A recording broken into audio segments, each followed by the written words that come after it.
I'm Teisha Bader with Shalom TV's News Update. Rocket fire continues from Gaza, now reaching further into Israel. As you may have seen on IBA News, 2 rockets were fired at Jerusalem on Friday. They landed outside the city, reportedly in the Gush Etzion area near a Palestinian village. This is the first rocket fire aimed at Jerusalem since the 1991 Gulf War. No injuries were reported. There are also reports that terrorists in the Sinai Peninsula launched rockets into Israel Friday night. The rockets fell near an Israeli village on the southern border, causing some damage but no injuries. Ynet reported that Egyptian newspaper Al Sharouk said a Sinai organization affiliated with al-Qaeda claimed responsibility for firing those rockets. Israel's Operation Pillar of Defense entered its 3rd day on Friday, and Israel's cabinet gave its approval for more IDF reservists, up to 75,000, to be mobilized in preparation for a possible ground operation in Gaza. On Thursday, IDF Chief of Staff Lieutenant General Benny Gantz issued draft orders to 16,000 reservists out of 30,000 who were earlier approved by the Israeli cabinet. The IDF said on Friday that it was closing 3 roads that lead to or border the Gaza Strip to civilian traffic, indicating a probable military buildup in the area. The Jerusalem Post reports that the IDF spokesman's office warned Hamas that military activity would continue into the night on Friday, saying terrorists in Gaza should hide. Tonight won't be calm in Gaza. The IDF spokesman also said we're hitting hundreds of rocket launchers in waves of airstrikes, including right now.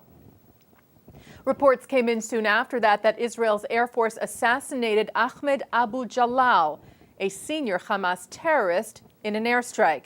The IAF also hit another car in the strike and killed 2 additional Hamas operatives, both members of the Abu Jalal family. The IDF also released a video on Friday showing its Air Force striking a Hamas drone, saying the Israeli military recently focused its intelligence efforts on a group of Hamas terrorists who were developing and producing drones designed to strike fortified targets in Israel. The terrorists were under the instruction of Iranian technical instructors, and drone test flights were carried out in Gaza. UN Secretary-General Ban KiMoon on Friday called on Israel and Hamas to stop the escalation in the Gaza Strip and to avoid further bloodshed in Israel and in the Palestinian territories. Ban's spokesman said rocket attacks are unacceptable and must stop at once, further saying Israel must exercise maximum restraint. The spokesman also said that Ban plans to visit the region in the near future and added, "A new cycle of bloodshed will make neither Israelis nor Palestinians more secure, nor will bloodshed open the door to negotiations that could achieve the 2-state solution necessary to end such violence permanently." The Times of Israel reports that the United States Senate on Thursday sent a message of solidarity to Israel by unanimously passing a resolution that expressed firm support for Israel's right to protect its people from terrorism. The resolution was introduced by Senators Kirsten Gillibrand of New York and Mark Kirk of Illinois. Senate Resolution 599 expressed vigorous support and unwavering commitment to the welfare, security, and survival of the State of Israel as a Jewish and democratic state with secure borders, and recognizing and strongly supporting its right to act in self-defense to protect its citizens against acts of terrorism. 62 senators joined the bipartisan resolution as co-sponsors.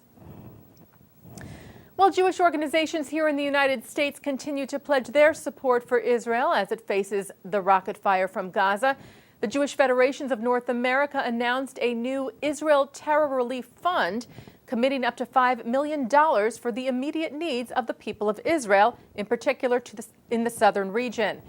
They'll also be sending a group of Federation lay leaders and executives to Israel in the next few days to assess the needs on the ground and see firsthand the work of partner agencies, including the Jewish Agency, the American Jewish Joint Distribution Committee, and ORT.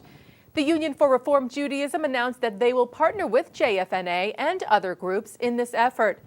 The relief funds will help organizations in Israel deliver emergency assistance where it is needed, and will include services such as trauma counseling, financial assistance, portable bomb shelters, and other initiatives which could include bringing children in the strike zones out of harm's way. And finally today, the wife of Jonathan Pollard wrote an open letter to U.S. President Obama in an op-ed run by the Jerusalem Post, congratulating the president on his re-election and urging him once again for her husband's release. Esther Pollard told the president of Jonathan's deteriorating health and reiterated her request from over 2 years ago for clemency from the president.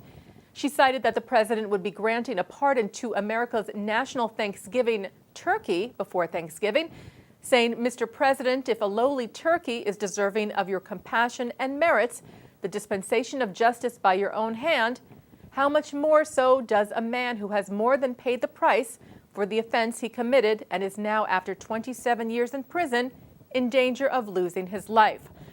Jonathan Pollard was convicted of spying for Israel, and on November the 21st, he will begin his 28th year of a life sentence. And that's Shalom TV's News Update. I'm Teisha Bader.